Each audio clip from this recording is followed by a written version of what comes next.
Okay, so we are studying Pirqe Avot, Perek Bet, Halacha, let's see, Halacha Tet, Perek Bet, Halacha Tet.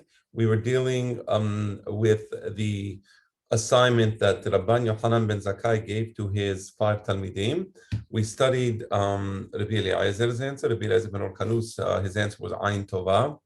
And just to bring you back, the question was, what is the best, if there was one thing you wanted to be consistent with in your life, right? There was one thing that you would consistently do and it would always serve you well, right? The question was, Ezohi derech yeshara sheyidbak ba ha'adam, right? So this is going to be something that will be a guiding signpost in your life. So something that you can always rely on. So we saw the answer of Rabbi Eliezer was Ayin Tova, and we studied that last time. And now we're going to go on to the next answer, which was the one given by Rabbi Yehoshua. Rabbi Yehoshua Omer, Haver Tov. So Rabbi Yehoshua says, a good friend. So the question is, what do you mean a good friend? What does that mean? So does that mean that you're going to find a good friend, or that you are going to be a good friend? Which one is it? So if you think about it, it's hard to find a good friend, meaning, it's like you could ever really guarantee that you would have a good friend, or that your friends will be good to you, or that they're sincere. So what does it mean, Haver Tov? What type of advice is that? It's kind of like saying, well, you should be rich. Well, who doesn't want to be rich, right? I mean, yeah, I like to be rich, and I like to have good friends, and I like to have good neighbors, right? But we don't always control everything. So what does it mean when he says Haver Tov, a good friend? And I think the Omek of the Inyan, because there's another Mishnah that says in Perek Aleph, it says, Ukne lecha haver. You should make an effort to get a good friend, right? So what is he saying here, Haver Tov? And I think he's saying something very deep. He says, the best thing you can do to get a good friend is to be a good friend. Meaning, if you yourself show friendship towards others, then you will be developing good friends, right? So that's the musar that he's giving, and it's important because in life, there's a few fundamentals to life. One is to have a good family, of course, right? So a good wife, children. We all pray to Hashem. But sometimes we need something outside of our immediate vicinity to stimulate us, not just intellectually, but to stimulate us emotionally. And that's why he says, Haver Tov, try to work on cultivating relationships by you yourself being a Haver Tov.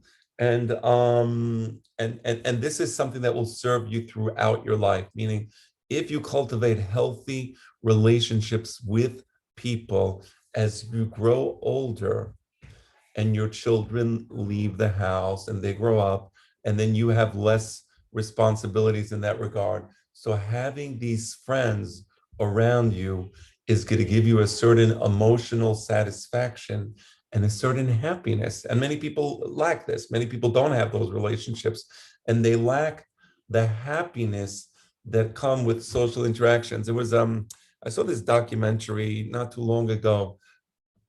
I think it was an island somewhere, one of the Greek islands, where everybody lived some crazy age. Like it was common to see people 100 years old, walking in the local cafes, and they looked healthy and they looked good.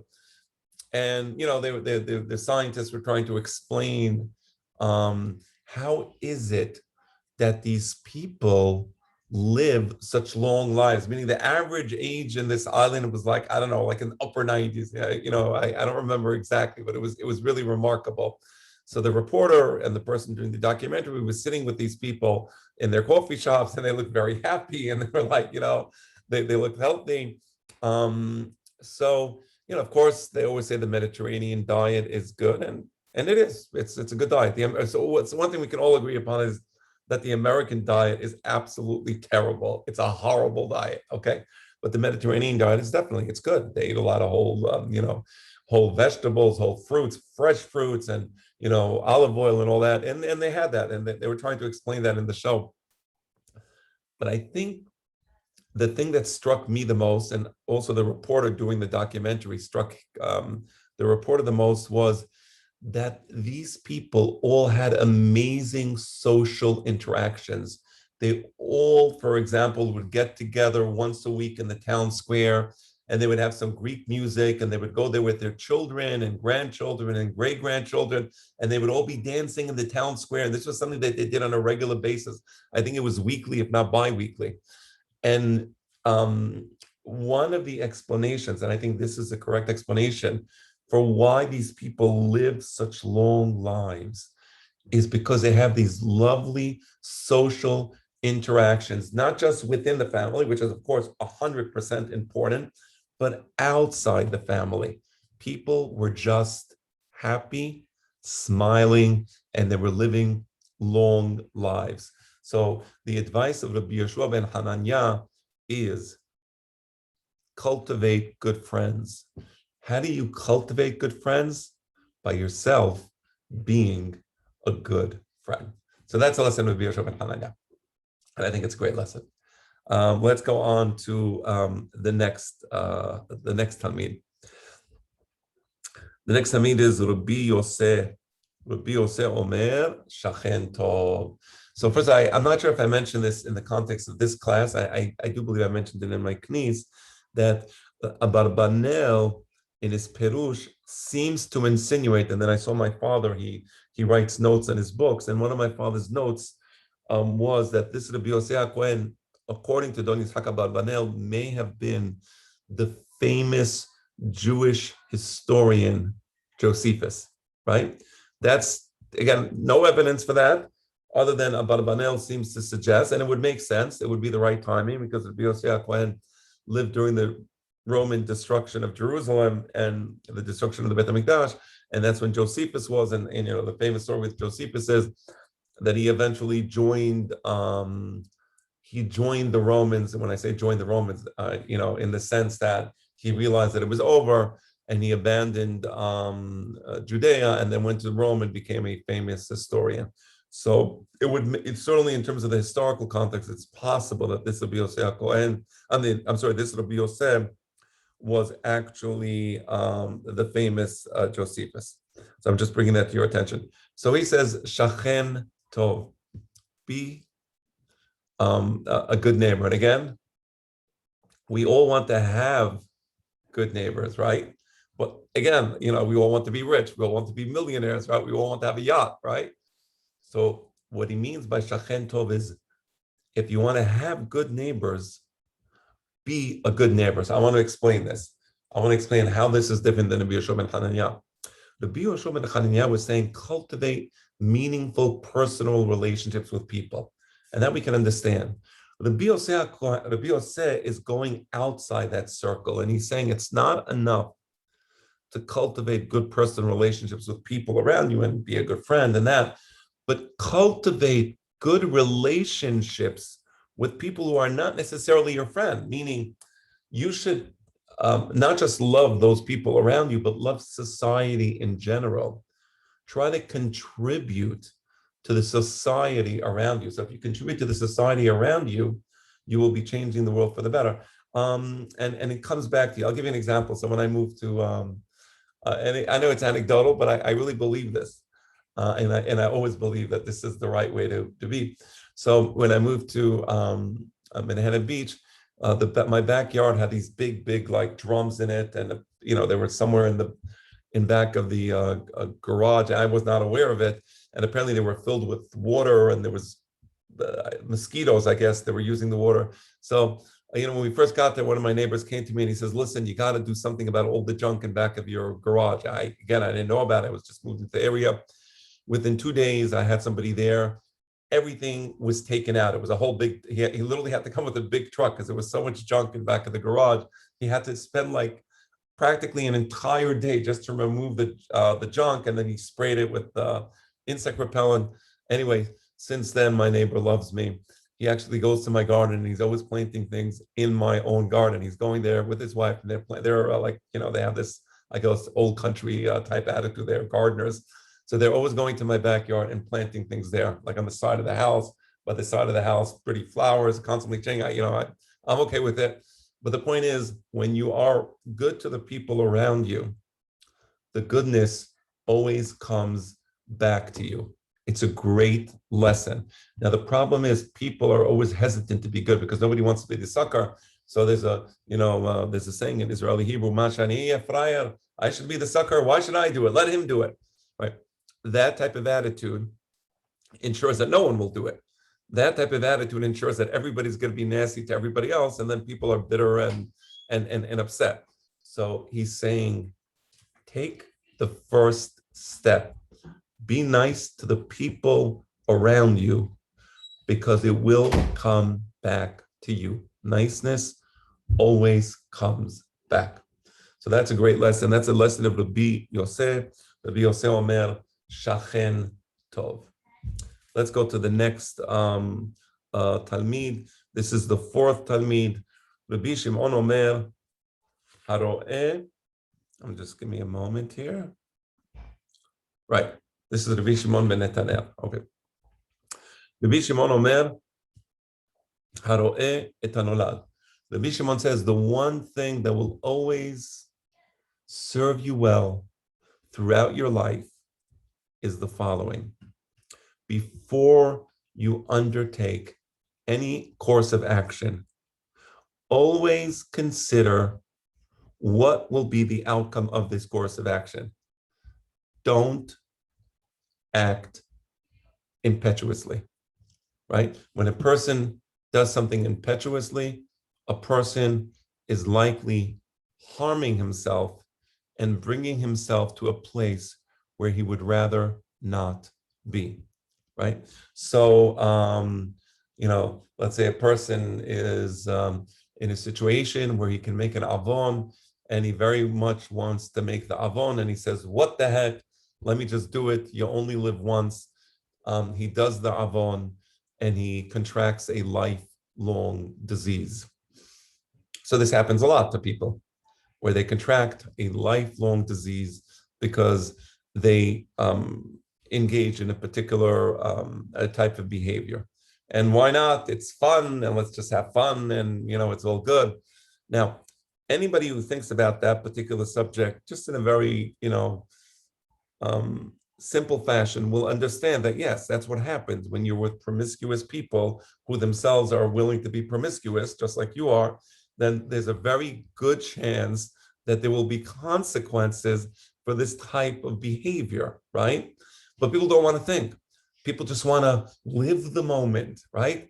The problem with living the moment is that moment very quickly becomes the past, and the past of what you did has a very tremendous and painful impact upon your future, right? So haro'eh hanolad means always think about what you are doing. Don't act impetuously. That's the lesson of the Rabbi Shimon ben Netanel.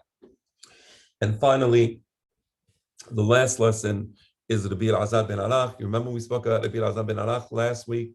We said that Rabbi Elazar ben Arach, he surpassed Rabbi Eliezer ben Horkanus, and Rabban Yochanan Zakkai was willing to disclose to Rabbi Elazar ben Arach the esoteric aspects of the Torah, which are not taught to anyone unless that person reaches a very special level. So Rabbi Elazar ben Arach was indeed a very special person, and he says something which encompasses all of the other things. Rabbi Elazar ben Arach Omer, Lev Tov. He says a good heart. Let me explain. By good heart, it means a good personality. So I will explain that. Harambam wrote a series of halachot called Hilchot De'ot, the laws that govern the human mind. And in these Hilchot De'ot, Harambam discusses how important it is, the same way it is important to engage in good actions. For example, we perform the mitzvah of saying Kiddush Friday night. That's important, right? We perform the mitzvah of eating matzah on the night of Pesach. That's important. Harambam says it is equally important for a person to work on his personality, right? And he has a whole series of laws related to how a person can perfect his personality. Because when you perfect your personality, what you are doing is you are planting seeds. This good personality are seeds that will bear fruit. And the fruit of this good personality will be that you will be a happy and successful person, right? So the idea of lev tov, of Rabbi Elazar ben Arach is exactly that. It is work on who you are as a person. Because if you work on who you are as a person, meaning you are not a person who is, I'm now using the examples that Harambam brings, there are some people who are naturally inclined to be cheap. That's a bad personality, right? Then there are other people who are naturally inclined to be spendthrifts. That's also a bad personality. So Harambam says, find the middle ground. Don't be a spendthrift, that's irresponsible. Don't be cheap, that's selfish, right? So fix yourself, fix your mind, fix who you are as a person, right? And then Rambam goes through all the various, an entire list of things that a person needs to do to be a wholesome, healthy individual. So that's Lev Tov. Lev Tov are working on those character traits in who you are as a person. Now, here's the point of Rabbi Elazar ben Arach. A person who has a Lev Tov, who has that healthy, well-balanced personality, he will have what Rabbi Eliezer ben Al-Kanus said. What was Rabbi Eliezer ben Al-Kanus telling us? His advice was Ayin Tova. If you have that healthy personality, you will have an Ayin Tova. You yourself will automatically learn how to see the positive things and the beautiful things in the world. Right? Let's go on. If you have this Lev Tov, if you have that healthy personality, you naturally will be a Haver Tov. It will come by nature. You will be a good friend. You will be kind to people, to those people around you, and you will be a loyal friend, right? So that's part of Lev Tov. Let's continue. Again, you have that healthy personality. Yeah, you will be a Shachen Tov. You will be a good neighbor. You will realize, wait, I'm causing damage to my neighbor. Why should I cause him damage? The guy is suffering. I'm going to stop that, right? So in my case, it was I brought the example of, they had the junk in the garage, in the back of the garage, and it was bothering my neighbor, and I cleaned it all up, and he was happy, and I was not less happy as a result of that. So that comes from having a Lev Tov. So when you have a Lev Tov, you don't have to tell the guy, be a Shachen Tov. If you have a Lev Tov, you will be a good neighbor. And if you're a good neighbor, you will be developing good neighbors back for yourself. And then, what was the fourth one? The person who has a well-balanced personality, he's not impetuous, he doesn't act just suddenly, he thinks about, he's well-considered, then he will always consider the consequences of his action. He won't just do things, he'll think about them. So you see how Rabbi Eliezer ben Arach, his advice encompasses all of the other things recommended by the other four Hakamim. And indeed, the Rabban Yochanan ben Zakkai acknowledges this. And he says, Amar lahem, when the 5 students come back to him, they did their homework assignment, and they came back with their conclusion. Rabban Yochanan ben Zakkai says the following, Ro'eh ani et divrei Elazar ben Arach. I think that Elazar ben Arach, Rabbi Elazar ben Arach, came up with the best answer to my question. Shebichlal devarav dibrechem, because in the advice that he gave is included all of the advice given by the other ones. So that was the best answer. So he was successful in that regard. Amar lahem. So now he sent them on another homework assignment, and he says as follows: Se'u wur'u. Go and tell me, what is the worst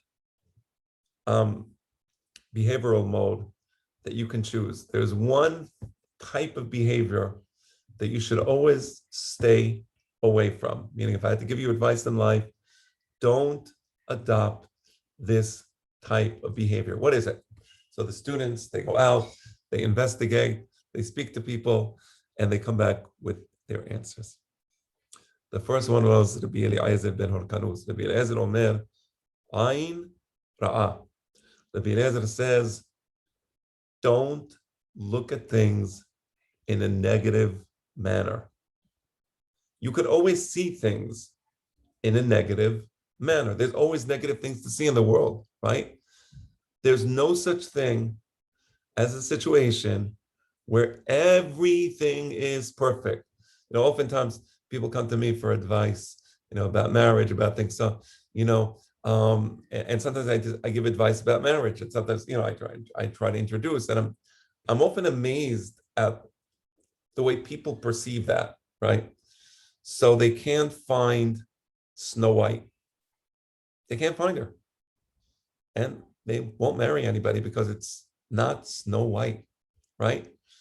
And, that whole idea of finding complete and utter perfection is nonsensical.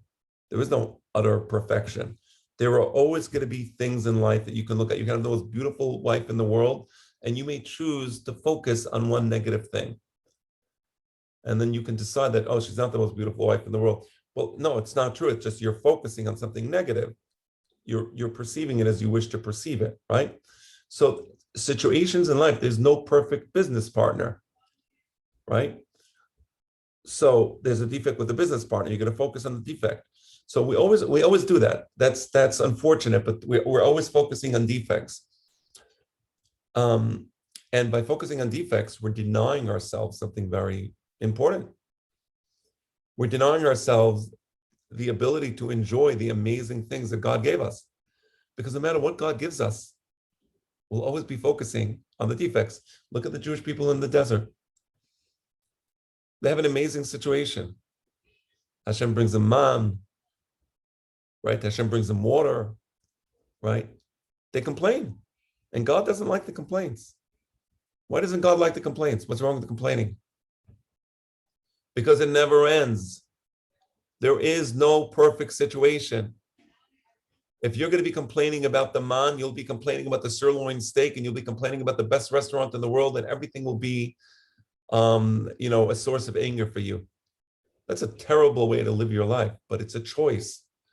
People complain and are bitter, oftentimes, not because their lot is bitter. There are situations, I'm not saying there aren't, like Eov, and Eov was in a really terrible situation, right? There are situations, but it's bad to focus. It's always bad to focus on the bad, because the bad is always going to be there. The Pasuk says, we have the days of the Mashiach, utopia, right? Vegar namer im keves, utopia, and yet, ki lo yahdal evyon b'kerev haaretz, there will still be poor people. Oh my gosh, this is a terrible time we're living in. There are poor people. There will always be poor people. So if you're going to look at the poor people, and that's going to be your focus of your attention, you will always be miserable.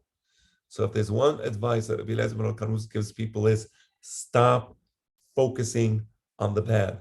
Try to find something good. Focus on that and tell Hashem, thank you for that beautiful thing that you gave to me. Understood the advice? All right. All right. Rabbi Yoshua Omer, Haver Ra'ah. Rabbi Yoshua says, best thing to avoid in life, or worst thing, worst behavioral mode to adopt, is to be a bad friend. What does it mean to be a bad friend? To be a friend who is not genuine. You are only there for your self-interest. You don't really care about the other person. Rather, you care about yourself and what you can get from the other person. That's called being a bad friend. If that's your mode of thinking, if your mode of thinking is, what can I get, right?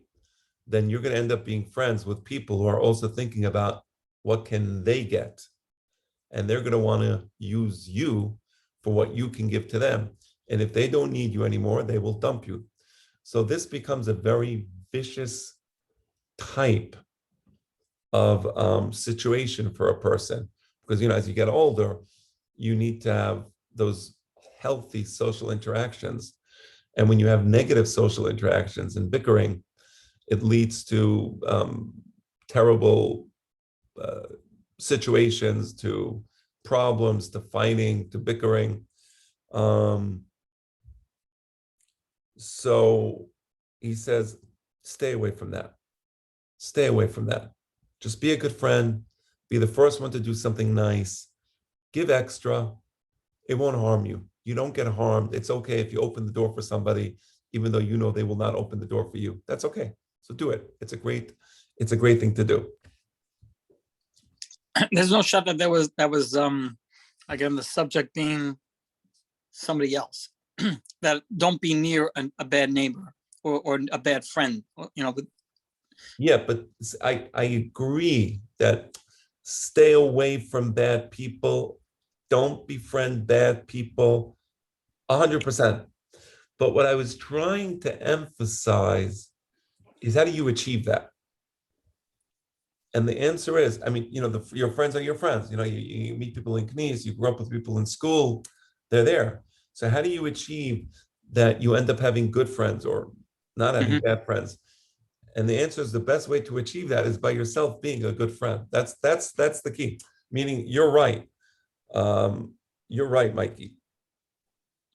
Of course, we don't want to have bad friends. We don't want to be we don't want to be interacting with bad people who will teach us to do bad things, who will take us to bad places, 100%. But then it has to start with you. So cultivate relationships, be giving. You yourself be a good friend, and Hashem will send you in turn good friends. That's the give and take. There's a famous Mishnah in Masechet Sotah, "B'midah she'adam moded, baha modedin lo." The way a person measures the world, that's how the world ends up. That's how the person ends up being measured by the world or by God and the Malachim. So if you're a person who is very giving, it will come back to you, right? So that's why I'm emphasizing the other side of the equation. Not because you're wrong, you're actually very right, but I'm emphasizing, what can you do? And what you do is be a good person, be loyal, right? Have a certain fidelity to your friends in a good, positive sense. And then God will send you the appropriate friends as well. Got it. Good.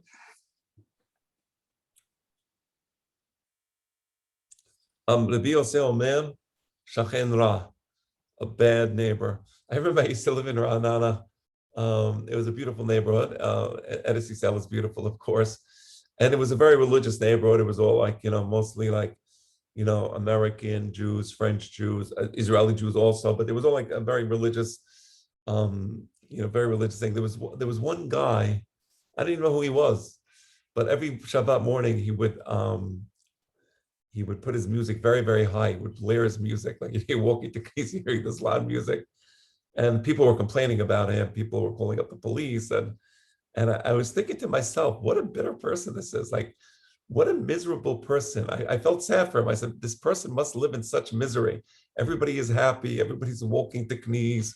People could feel, and they're nice people. They're nice people. And this person is so miserable that he has a need to try to hurt the people, or he thinks he's going to hurt the people by putting on the music loudly. And, that's it. Like, everybody's going to be upset. And, it was almost amusing to me, but I also felt a sense of how pathetic this person is. Like, what a pathetic life he is. Because when you're a shachen ra, when you don't care about the people around you, right, that says a lot about you as a person, who you are and what you think about the world and how much you're enjoying from the world.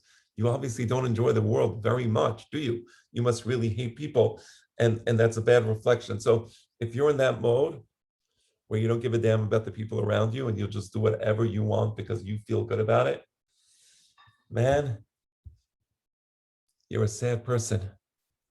Get away from that mode. Not a good place to be. Okay, let's continue. Person should care about the people around them and try to make them happy and try to make the world a more pleasant place, not to make the world a more offensive place, a place with dissidence. That's the point. Rabbi Shimon Omer, so Rabbi Shimon says, remember, he was the one who said you should always think about the consequences of what you're doing. I'm sorry, my voice is a little sore. I just came from the dentist. I didn't even have a chance to get a couple of words. Just give me 1 second. I'll be right back. I apologize to everybody. Right. Okay. So let's continue. If a person borrows money from people and he has the ability to pay back, but he's like, why should I pay back? Like, I got away with it. I got the money. That's it. So you borrow the money and you refuse to pay it back. So now, remember, Rabbi Shimon was the one who said that you should always consider the consequences of your actions, right? So consider the consequences. So here the person is not considering the consequences. So what's the consequences going to be? The consequences are going to be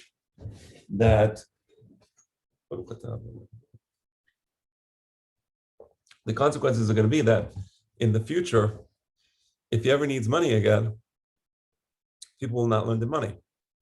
So you see, he's not considering, he thinks he's getting away with something. He says, oh, I don't have to pay them back. Great, I got the money. Like, what's he going to do, right? But that's very short-sighted. So in the short run, he feels good. But in the long run, he's putting himself down in a vulnerable situation, right? Now people know that he's not trustworthy. People know that he's, he's dishonest. It's like that in anything in life. Once somebody called me up, he was going to enter into a business relationship with somebody, and he knew that I was I knew the person that he wanted to enter a business relationship with, and it's forbidden to withhold information according to halakha. If you know something, you can't withhold the information. Meaning, of course, it's a law of lashon hara. But if now somebody is potentially going to be hurt by a third party, and you don't tell the person who might be hurt, you're making an avon. You have to tell him. So I had no choice. I had to tell him, stay away, be careful.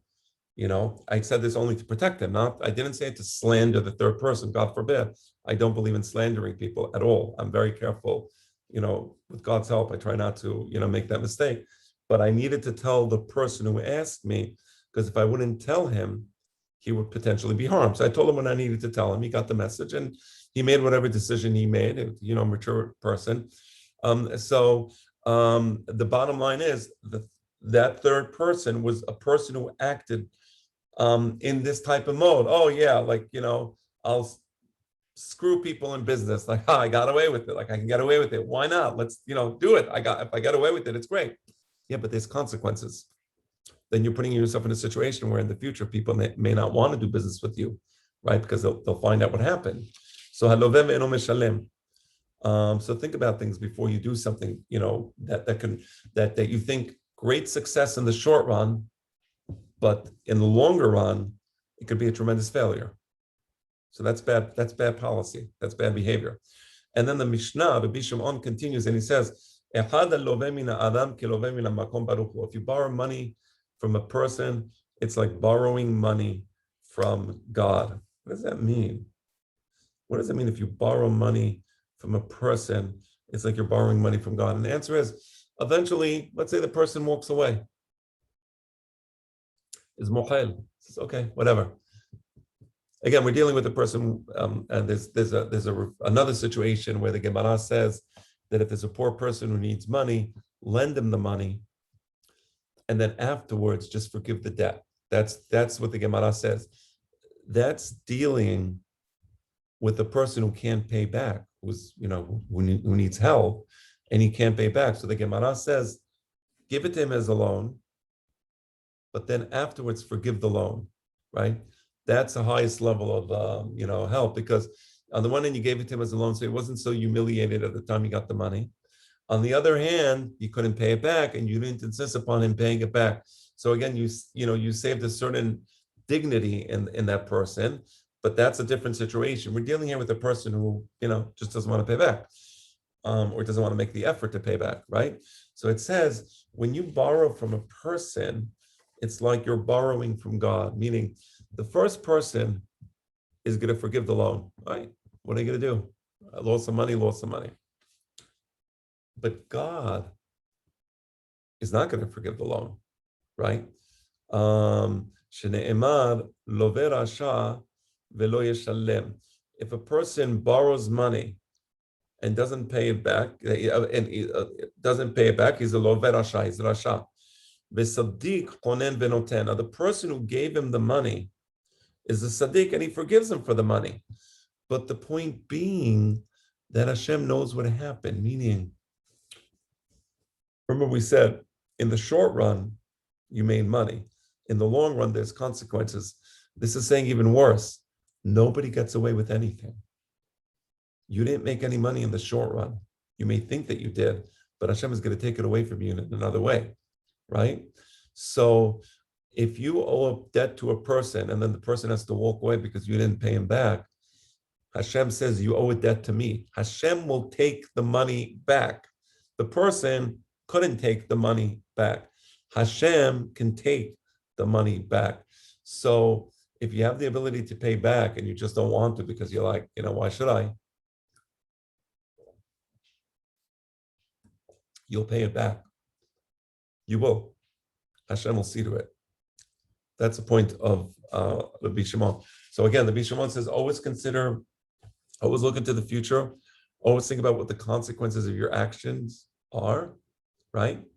And here's a great example. The way you conduct yourself with other people in financial matters is incredibly important.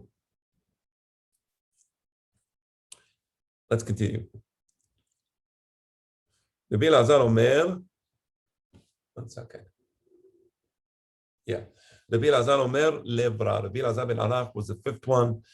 And he says, if you don't work on your personality, you have a bad heart, you have a bad personality.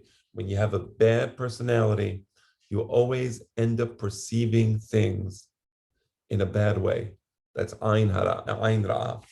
You end up being chavera, you end up being a bad friend, right? You think about yourself, how to be selfish, how you can use people. That's chavera.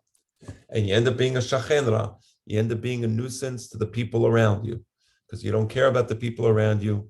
And you end up being a source of sadness and discord to society. And finally, you become a person who's lobeh ve'eno meshalem. You don't think about the consequences of your action. So the Rabbi Elazar says, lev ra. It all starts in your heart, meaning in your character, in your personality, who you are as a person. You must work on your personality. You must work on becoming a good person, because only by becoming a good person can you avoid the pitfalls described by the other Hachamim in this Mishnah. And here also, Rabban Yochanan ben Zakkai considered what the five Talmidim said, and he said as follows: Amar lahem ro'eh ani et divrei Elazar ben Arach. I think that the answer given by the fifth Talmid, Rabbi Elazar ben Arach, is the best answer, shebichlal devarav divrechem, because in his answer is included each one of your individual answers. So his answer was the best. And the musar from this, there's a twofold musar from this Mishnah. You can approach it, bit by bit, piece by piece. I'm not saying not to approach it like that, meaning you should try to avoid having ayn ra'ah, seeing the world in a negative way. Avoid that. Work on that specific thing. And you should try to see the beauty in things in the world and the positive aspects of the people around you, and try to be a good friend. Work on those traits. But at the same time, work on the root. Right? Work on who you are as a person. We can study that one day, maybe. It says, how do you work in yourself as a person? Because that will make your ayin tova and your haver tov and shachen tov and right on, that would make it more organic.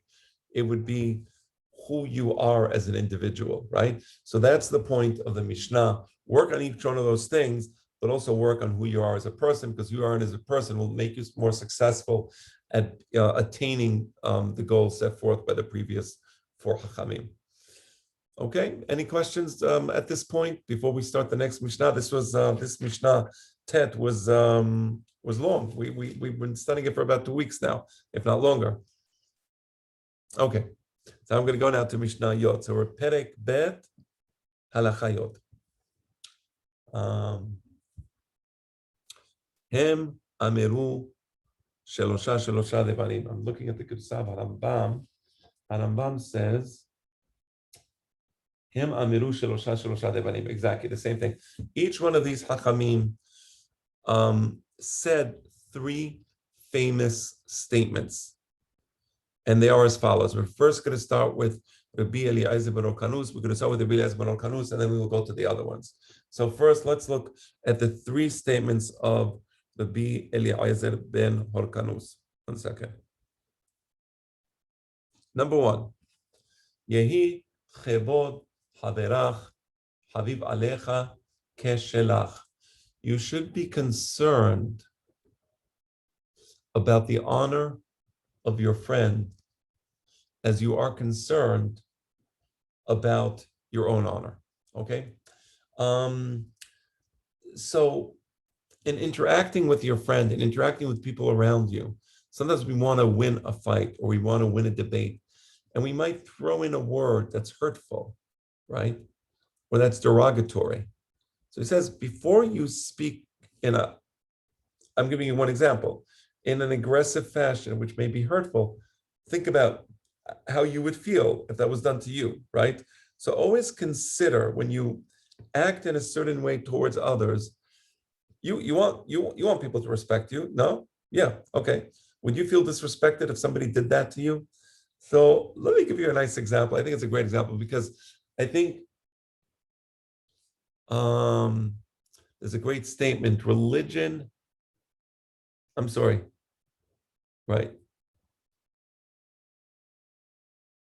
madness as religion is fundamentally irreligious.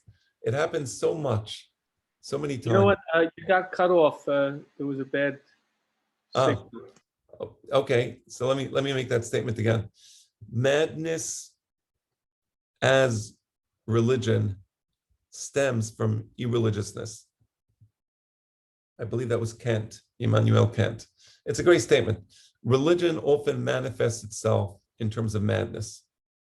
That's not religion, of course. Torah is not religion, okay? I want to actually, let me just say this first. Torah is not religion. Torah has religious aspects to it, right? Right, but the Torah is not just a religious system. It's a legal system where the law was given by God, and this law encompasses various different categories. There's civil laws, right? There's political laws, right? How the king must conduct himself. There's laws of the kehuna. There's laws of korbanot. There's religious aspects to some of these laws, of course, but it's not a religious system. Religion, outside the context of halakha, can be madness, and it oftentimes is madness. A great example is Erev Shavuot. Just now, they had in Givat Ze'ev, it's a suburb of Jerusalem. I believe it's to the north of Jerusalem, if I'm not mistaken. I think geography is less important to this story. So they had something, Erev Shavuot, some celebration, and they crammed a lot of Hasidim into this small area. Apparently the area was still under construction. There were bleachers there, and the Hasidim, I guess, were standing on top of the bleachers. It was like thousands. I don't know what the numbers are exactly. I saw the video. And then the bleachers collapsed because there was too many Hasidim there. People died. People were injured. Ambulances were coming. This is all happening with the entry of the holiday of Shavuot just less than a week ago. If this didn't happen right after the Meron tragedy, I wouldn't even mention it. But how's that for some madness? I mean, didn't you just do that like just a few weeks before that? Like, You know, how many times does a person have to cross the street in the middle of the street, get hit by a car, and do it again? I mean, that's madness, right? So you see how religion can really turn into a type of madness. Unfortunately, but it's true. So when people act in a religious way, but it's outside the context of halacha, right? I'm talking about outside the context of halacha, meaning what the Rabbi Yehuda Levi calls ijtihad, right? So the Rabbi Yehuda Levi talks about religion outside the context of halacha, which is fervor, right? So you're doing it as part of a emotional response, right? And it's not a halachic response. So that's madness. So that's a great example of madness. So another example of madness, and I see this a lot. There's a synagogue, two people have a yortzeit, and they each want to get the aliyah, and there's a fight breaks out because he wants maftiyan and he wants maftiyan, and this person is I don't know, he's for his mom's yortzeit, the other person is for his sister's yortzeit, I don't know, whatever the askara is, and I'm saying this is religion is madness, right? Wouldn't it be a great memorial for the deceased that you are a good person who actually says, you know what, Fadal, no, you go. Which is a greater memorial to start bickering with people over your honor, a memorial for the deceased, or showing the other person, no, please, Fadal, it's okay. I'm okay with it. You go instead of me. Right? Which do you think is a greater ilui neshama? To fight and then to win and get the thing, and you go up and you do the maftir. So the idea of honoring somebody else is such an important idea because it teaches you to break free from the madness that often envelops us. And this is part of religion outside the context of halacha, is becoming self-centered and immersed in your own ego. And it's like I heard this. There was this rabbi in Israel said in one of his classes recently, Big Tamil Chacham. So he said he was in the knis and he wanted to say Mishe Berach, and when they bring out the Sefer Torah, Mishe Berach, and this and that. This happened in Israel, didn't happen in America. And there was a guy praying there fervently, not the rabbi, not the chazan, just some guy came up to the Aron HaKodesh and he was praying and he was saying Vidui, Chatati, Aviti, Pashati, and he was going on and on. And then the rabbi asked, can you step aside? We have to take the Sefer Torah out. He said, who are you to tell me what to do? So it really happens a lot, these types of situations where people become enveloped in their own religious consciousness and they do things that are fundamentally anti-Torah in a grotesque fashion, right? So he says, break free from that. Stop thinking about yourself. It's very easy to think about yourself. Think about the other people. Think about how you can show them respect. That's religion. Religion within the context of halacha. Religion within the context of halacha is stop thinking about what you can do for yourself, how you can get the aliyah, how you can stand in front of the Aron HaKodesh and be the one who's closest. No, step down. You want to be close to God? Step away. By stepping away, you'll actually be closer to God than the guy who fights his way and stands there and is, he gets to be the closest. Actually, he's the farthest. So, Yehi chevod haverach haviv alecha keshelach. I was once in a Brit Milah in Israel.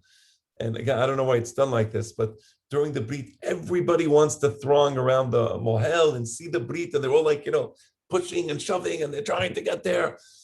And I was a rabbi, and I couldn't get there. And finally the family saw me and said, Kvod Harav, and I'm like, it's okay, I'll stand here. And they insisted, and people had to eventually let me come through. It was very kind to them. And by the way, I have to say, I had no desire. It's not like I, needed to be there. I was quite fine standing on the side. Honestly, it doesn't mean anything to me, but it was just kind of an amusing experience to see that. And the family was important for them that I be there. And I was happy to make them happy and stand there next to them during the Brit Milah.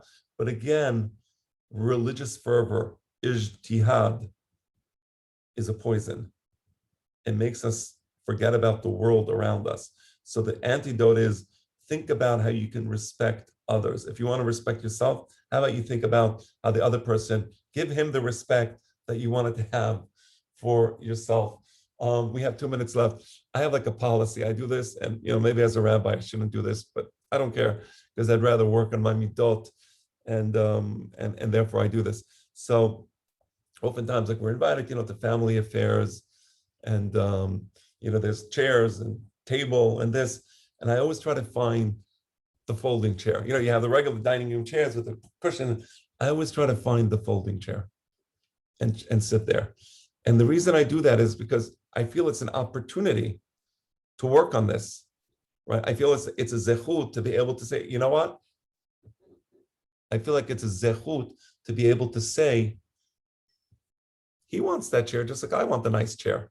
I'm going to sit on the folding chair so somebody else can have that great, great, honor, right? So that's the mode of thinking that Rabbi Eliezer ben Horkanus wants to inculcate in us. Yehi chevod haverach haviv alecha keshelach. Think about, you know what, that chair was important to you. Well, I guess it's important to somebody else also. So I wanted to give it to them. It's tremendous. It's the healthiest thing you can do for your neshama. He has 2 more statements. We're going to read one of them, but we're not going to get the opportunity to explain it fully because in 1 minute, we're going to have to say goodbye until next week. Actually, you know what? Let me summarize what we studied. So I think the best takeaway from today's class is, if I had to summarize it, is there's very specific things that we should be focusing on as individuals, right? You can do it piecemeal and you can do it organically. To do it piecemeal means specifically think about how you can be a better friend, how you can be a better neighbor, right? How you can be cautious in life and consider the consequences of your action. Those are piecemeal things. And there was a few other things we studied. But then there was the organic approach. Work on your personality. Do internal work on yourself.